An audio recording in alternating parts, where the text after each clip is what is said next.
guys, welcome back to my channel. I am going to be sharing with you a really exciting recipe. Today I'm making jumbo lobster tails. Normally at restaurants they're about 6 to 7 ounces. These are 18 ounces. What? Each. Yeah, these things are freaking huge. Look at these. They're larger than my face. Yeah. So I got these two from my local grocery store, Harris Teeter. They happen to be on sale. And you see here they're 2.14 pounds, which means they're about 18 ounces each, which is crazy. So the first thing I'm going to do is just start prepping the lobster tails. So like I said, I'm going to be serving green beans and loaded baked potato, cheesy biscuits, and I got a 7-layer dip kind of for an appetizer. I'm going to be showing you each of the steps for how to make the whole recipe, and I'm also going to list the ingredients in the description box below.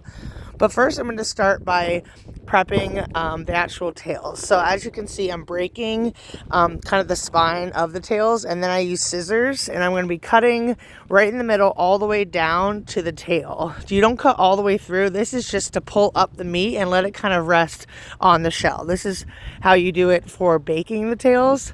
I think it's the best, but you can also broil or grill your tails. So once your lobster tail meat is on its shell, now I'm going to be making the seasoning that I'm going to be putting on before I stick it in the oven. I'm going to be melting butter, paprika, parsley, garlic, fresh garlic, or you can use minced garlic that's already at the store. And then I'm going to be taking a brush and coating the lobster tails generously.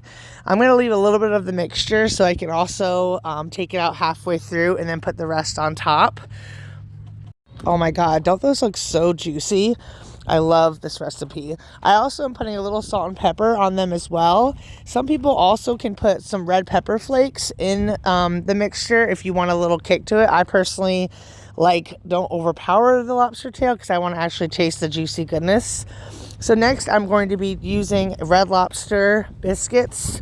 I'm following the instructions on the back, but I'm prepping that, sticking that in the oven because I'm also going to be using the oven for the lobster tails. So I'm just getting the biscuits out of the way early. You can also make homemade biscuits or garlic toast, whatever your preference is. But like in many of my videos, I say I do have a 3-year-old, so I kind of do things a little bit of the easier way or the faster way for the most part, since I do have to get dinner on the table at a reasonable hour. I love my air fryer. I'm using a Ninja air fryer, and it's the best when I'm using my oven and I don't want to microwave them. I'm putting a little salt and pepper on the green beans as well as a little oil, and then I'm just going to stick those in there for about 15 minutes. My biscuits are out of the oven, and now I'm going to just be brushing the top of those with some butter and the little season pack that came with the Red Lobster biscuits, and then I'm going to just put some foil over those to keep them warm. Don't these biscuits look just amazing? They're honestly my favorite, and they're so quick and easy to do too. Remember to try to prep everything as much as you can beforehand because lobster tails get cold very quickly once they come out of the oven. So that's why I want to make sure everything is almost ready when I pop these in. And these are going to be in the oven at 400 degrees.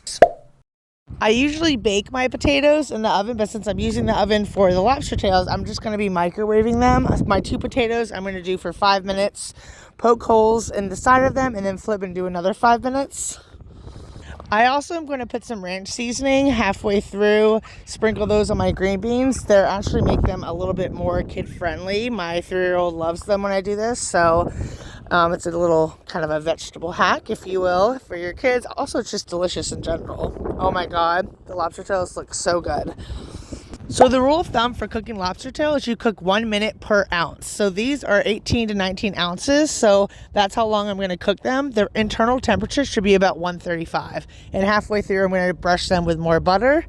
And then I'm going to start plating. Look at this delicious dinner. I have my green beans, my loaded potato, my lobster tail. Yum. It was so amazing. I would definitely do this again.